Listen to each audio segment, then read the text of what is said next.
참여하도록 설득하기 위해 진심으로 노력해왔다며 답변을 기다리고 있다고 밝혔습니다. 2차 협상 전망이 불투명해지면서 미국 대표단의 파키스탄행도 혼선을 빚고 있습니다. I think not having clarity on the deal or what will be the deal is one of the reasons that is creating confusion about the delay of the travel of the Vice President and the J. Vance and the Kushner. 휴전 종료가 초기에 들어간 가운데 이스라엘은 협상 타결 가능성을 낮게 보고 전쟁 재개 준비에 들어갔다고 현지 매체가 보도했습니다.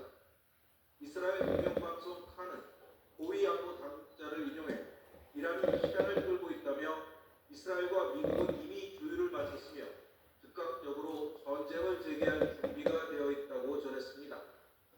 YTN 손진입니다. 이란 협상단이 현지 시간 22일로 예정된 2차 공전 협상에 참여하지 않겠다는 최종 입장을 중재국인 파키스탄을 통해 미국 측에 전달했다는 소식도 들어왔는데요. 이란 타스通信 보도에 따르면 이란은 당초 파키스탄의 중재와 미국의 휴전 요청에 따라 미국이 수용한 10개 조항 프레임워크를 바탕으로 휴전과 공전 협상을 받아들였습니다. 그러나 미국은 합의 직후부터 약속을 어기기 시작했다는 게 이란 측의 우선적인 불참 사유라고 통신은 보도했습니다. 아바스 아라그치 이란 외무장관이 미국의 해상 공세를 전쟁 행위로 규정하면서 강력하게 비판했습니다. 아라그치 장관은 SNS에 이란의 항구를 공수하는 것은 전쟁 행위이며 따라서 이는 휴전 합의를 위반하는 것이라고 썼습니다. 특히 최근에 발생한 미국의 이란 상선 납부에 대해서는 상선을 공격하고 선원들을 인질로 잡는 것은 항구 공세보다 훨씬 더 중대한 위반 행위라고 내세웠습니다. 이스라엘군이 친이란 무장정파 헤즈볼라가 레바논 남부에 주둔 중인 자국군을 향해 로켓을 발사하고 이스라엘 본토로 드론을 날리는 등 휴전 합의를 위반했다고 주장했습니다. 이스라엘군은 현지 시간 21일 헤즈볼라가 이스라엘이 점령 중인 보안구역에 배치된 부대를 겨냥해 여러 발의 로켓을 쐈다며 이에 대응해 로켓 발사 지점을 타격했다고 밝혔습니다. 또 이와 별개로 레바논 접경 지역에서 울린 공습 사이렌 역시 실제 상황이었다고 덧붙였습니다. 대만의 마크롱 프랑스 대통령은 레바논과 그 주변 지역의 지속 가능한 안정을 위해서 이스라엘이 영토적인 약을 포기해야 한다고 지적했습니다. 마크롱 대통령은 나와프 살람 레바논 총리와의 회담 뒤 진행한 공동 기자회견에서 이스라엘군이 레바논 영토에서 철수해야 한다고 말했습니다. 또 레바논 내 친이란 무장정파 헤즈볼라에 대해서는 이스라엘을 겨냥하는 건 곤란하고 국가의 권한의 행사를 대신하려는 시도를 그만둬야 한다고 촉구하기도 했습니다. 이번엔 경제 관련 소식 살펴보겠습니다. 지금 부동산 시장 대단히 복잡합니다. 한강대교 주변의 상급지는 조정을 받는데요. 외곽 지역은 연일 신고가 행진입니다. 여기에 또 하나의 파도가 던져졌습니다. 이재명 대통령이 언급한 장기 보유 특별공제 단계적인 폐지입니다. 기거주 1주택자의 양도소득세 절세 혜택을 줄이면 시장에 나오는 내분이 늘지 아니면 잠김 현상이 더 심화할지를 두고 여러 예측이 나옵니다. 정현우 기자의 보도입니다. 이재명 대통령의 언급으로 장기 보유 특별공제제도 폐지는 부동산 시장에 가장 큰 파도로 떠올랐습니다. 현행 체계는 1주택자가 주택을 팔 때 매매 차액에 붙는 양도소득세를 10년 이상 보유한 경우에 최대 40%를 또 10년을 실거주했다면 40%까지 더 줄여줍니다. 최대 80% 감세된다는 의미인데 이러한 보유와 실거주 두 가지 기준 가운데 이 대통령은 보유기간에 붙는 혜택을 직격했습니다. 특이 목적인 이거주 1주택자가 집을 오래 갖고 있었다고 세금을 깎아주는 건 정의와 상식에 어긋난다고 비판했습니다. 이에 따라 보유 요건에 대한 세금 혜택만 없애는 경우를 가정에서 계산했습니다. 현행 제도에서 10년 전에 산 10억짜리 주택에 2년만 실거주하고 40억 원에 판 1주택자가 부담해야 하는 양도세는 9억 6천만 원입니다. 하지만 보유기간 10년에 대한 절세 혜택을 아예 없앤다면 양도세는 7억 9천만 원까지 불어납니다. 이 대통령은 장특공제 단계적 폐지를 예고하고 양도소득세를 점차 늘린다면 주택 매물을 유도할 수 있을 것으로 내다봤습니다. 전문가들도 상당한 세금 부담이 현실로 다가올 중가주택자 위주로 매물을 내놓을 가능성이 높다고 분석합니다. 강남권이나 한강벨트 장기 보유자나 고령자들은 차익 목적에서 유익이만 되니 이제 매물을 내놓을 가능성이 다만 매도 차익을 들고 상급지로 가려는 의지가 강한 1주택자의 경우 늘어난 세금 부담에 매물을 팔지 않을 것이란 관측이 나옵니다. 매각하고 이사를 하기를 하거나 하는 이민이 많이 줄어들게 될 것이기 때문에 필연적으로 매물 잠금 현상이 그리고 거래량 감소가 이어질 것이라고. 또 1주택자들의 실거주가 늘면서 전세 매물 공급이 더욱 줄어들 것이란 예상도 나오고 있습니다. 일단 여당에선 아직 장특공제 폐지는 검토한 적이 없다며 혼사를 치는 가운데 지방선거 이후인 7월 세제 개편안에 구체적인 방안이 포함될지 관심이 쏠립니다. YTN 정입니다. 임기를 시작한 신현성 한국은행 총재가 물가와 금융 안정에 중점을 두겠다고 밝혔습니다. 또 환율의 안정을 위해 외환시장 24시간 대장 등 원화의 국제화를 추진하겠다고 말했습니다. 윤태인 기자의 보도입니다. 이재명 대통령의 임명한 재가로 신현송 한국은행 신임 총재가 4년간의 임기를 시작했습니다. 신 총재는 취임 일성으로 우리 경제의 대내외 여건이 녹록지 않다며 중동전쟁으로 물가 상승 압력과 경기 하방 압력이 동시에 나타났다고 강조했습니다.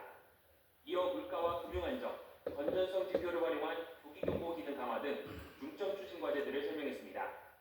우선 중동 전쟁에 따른 공급 충격으로 물가와 성장 가능의 불확실성이 한층 커진 만큼 신중하고 유연한 통화 정책 운영을 통해 물가 안정과 금융 안정을 도모해 나가야 합니다.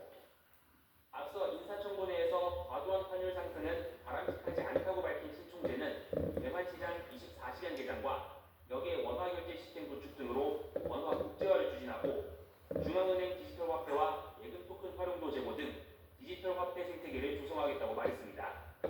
원화 국제화, 기득결제 혁신, 강원시군 연성 체계, 각 삼각축을 이루어 시너지를 낼 수 있도록 정부와 함께 노력해 나가겠습니다. 전임 이창용 전 총재가 지속적으로 강조해왔던 경제의 구조개혁 과제에 대해서도 언급하며 중앙은행이 적극적인 역할을 해야 한다고 강조했습니다. 고도의 문제는 통화정책 운영의 여건을 이루는 변수입니다. 경제 구조가 달라지면서 경제 현실과 경제 주체들의 인식 사이에 괴리가 커질 경우 통화정책의 하급 경로에까지 영향을 미칠 수 있습니다. 신 총재가 주재하는 첫 금융통화위원회는 다음 달 28일 열릴 전망입니다. 고물가와 고환율, 경기 둔화 우려 속에서 신 총재가 첫 통화 정책으로 어떤 결정을 내릴지 주목됩니다. YTN 윤tin입니다. 내년 최저임금을 결정하기 위한 최저임금위원회 첫 전원회의에서 민주노총 소속 근로자위원 4명이 권순원 위원장 선임에 반발해 퇴장했습니다. 이미선 민주노총 부위원장 등은 윤석열 정부 때 미래노동시장연구부의 책임자를 지내며 내란 세력에 부역하고 편향된 행보를 보인 인사가 최이미 위원장에 선출돼 더는 회의를 함께할 수 없다고 주장했습니다. 민주노총 소속 근로자위원들은 퇴장했지만 한국노총 소속 위원을 포함해 다른 위원들은 남아 그대로 회의를 이어갔습니다. 오늘의 주요 경제 일정입니다. 한국은행이 이란 전쟁으로 국제 유가가 상승해 3월 생산자 물가 지수가 지난 2월보다 1.6% 올라 지난해 9월 이후 7개월 연속 상승했다고 밝혔습니다. 품목별로 보면은 농림수산품과 전력, 가스, 수도 및 폐기물이 각각 하락했는데요. 석탄과 석유 제품이 30% 넘게 오르면서 지수를 끌어올렸습니다. 국가내수처가 오늘 2월 인구 동향을 발표합니다. 지난 2월 출생아 수는 11.7% 늘며 연초에도 증가세가 이어졌습니다. 30대 인구 증가와 결혼이 늘면서 당분간 출생아 증가세가 계속될 거란 전망이 나옵니다. 오늘부터 사흘 동안 서울 코엑스에서 ICT 전시회 월드 IT쇼 2026이 열립니다. SK텔레콤은 AI의 모든 것을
2022년 1월 21대 대선을 앞두고 윤영호 전 통일교 세계본부장으로부터 부단 지원 청탁 등을 받은 혐의가 유죄로 판단된 겁니다.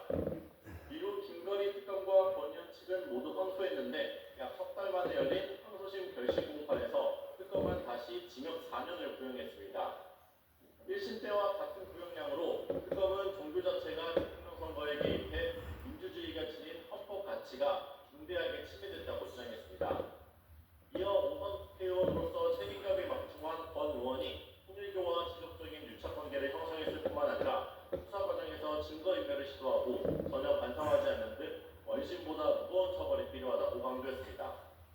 반면 권 의원 측은 특검에서 제시한 증거 대부분이 위법하게 수집됐다며 공소를 기각해달라고 맞받았습니다.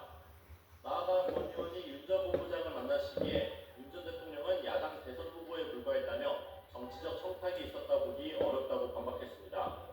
권 의원도 최후 진술을 통해 윤 전 본부장과 단 한 번 만났을 뿐 신뢰 관계가 형성되지 않았다며 1억 원 수수 혐의를 부인했습니다. 윤 전 본부장이 통일교 애로사항을 말한 적도 없다고 호소했습니다. 양측의 의견을 들은 항소심 재판부는 오는 28일에 선고를 진행할 예정입니다. 관련 혐의로 1심에서 징역 1년 2개월을 선고받은 윤 전 본부장도 하루 전인 오는 27일 항소심 선고가 이뤄집니다. YTN 권준수입니다. 문재인 정부 당시에 해수부 공무원이었던 이대준 씨가 북한군에 의해서 살해된 사건을 두고 국회 청문회가 열렸습니다. 월북이라던 문재인 정부 발표가 월북 증거가 없다고 바뀐 것에 윤석열 정부가 개입했는지가 쟁점이었습니다. 박정현 기자입니다. 서해 공무원 피격 사건을 주제로 한 국조특위 청문회는 자격 시비로 토론을 열었습니다. 당시 국정원 기조실장이던 민주당 박선원 의원은 이해 충돌이 빠져야 한다는 겁니다. 공정을 피할 수 없는 현장 자리에